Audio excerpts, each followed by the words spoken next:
Hey everyone, welcome. Today we're going to dive into the wisdom of Pandit Shriram Sharma Acharya and talk about something that feels both, really traditional but also incredibly relevant right now, the joint family system. In a world that's all about going it alone, why is this idea of living together still seen as a key to happiness? Let's get into it. Wow, this quote really cuts right to the chase, doesn't it? It's not just some nice, old-fashioned idea. It's a huge claim that this is the actual backbone of a good life. So what is it about the joint family that makes it such a powerful foundation for our well-being? All right, so to really get this, we've got to shift how we think about it. According to this philosophy, a family isn't just, well, a bunch of people under one roof. It's seen as something so much bigger, so much deeper. It's a pillar of the entire culture. And the words used here are so important. It's called a cooperative institution. That right there tells you it's about having a shared mission, a shared purpose. It's a whole system that's built on getting along, on the idea of sacrificing for the group, and it's all powered by those selfless, loving bonds between everyone. And that idea of cooperation, well, that leads us straight to one of its most powerful benefits.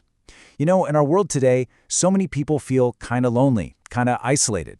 The joint family offers a built-in solution for that, this constant connection and sense of harmony. And you can really see the difference laid out here. On one side, you've got the reality for so many people, solitude, carrying all your burdens on your own. But on the other side, you've got cooperation, you've got shared sacrifice. It's a foundation that's built on the wisdom of elders and real support for one another, creating something that's just incredibly strong. But it's not just about the emotional side of things, right? There's a super practical benefit here too. Especially now, with the cost of everything just skyrocketing, the joint family model is actually a huge economic blessing. I mean, just think about it for a second. When a whole household pools its money and resources, the cost for each person just drops like a rock. Instead of paying for multiple rents, multiple electric bills, and tons of separate grocery runs, it's all shared. And that's not just a little bit of savings, we're talking about a major financial boost. And you can see it right here. The difference is just massive. The expenses for a nuclear family are almost always way higher than for a joint family. It's clear proof that living together isn't just good for the soul, it's also just plain smart financially.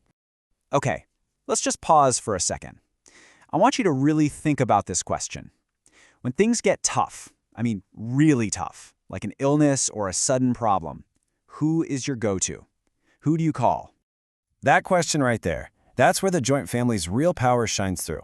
Because while a lot of nuclear families have to face those crises all by themselves, this system has a built-in support network that's ready to go instantly. So how does that support actually work? Well, first off, you get immediate, hands-on help. You're not alone. Second, the responsibility gets shared, so no single person is crushed under the weight of it all.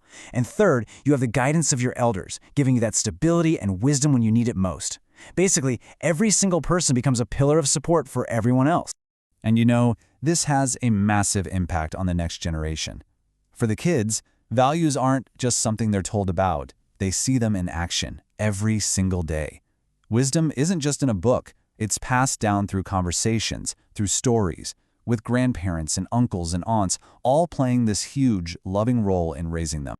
So all of this leads us to a really important conclusion. Keeping a system like this going, well, it doesn't just happen on its own. It takes a real choice, a real commitment to protect something vital to our cultural roots. And that's the call to action, right? That's the heart of this philosophy, to really see the incredible value here, emotionally, financially, and culturally, and to make that conscious choice to keep this amazing way of life thriving for the people who come after us. If this way of thinking about family and connection has clicked with you, the journey doesn't have to stop here. For more wisdom that really makes you think, why not subscribe and keep the conversation going? So we'll leave you with this one last thought to chew on. In a world that puts independence on a pedestal, what are the hidden costs of living apart? Not just the money, but the emotional and social costs. Makes you wonder, right? What have we gained and what might we have lost along the way? Thanks for joining us,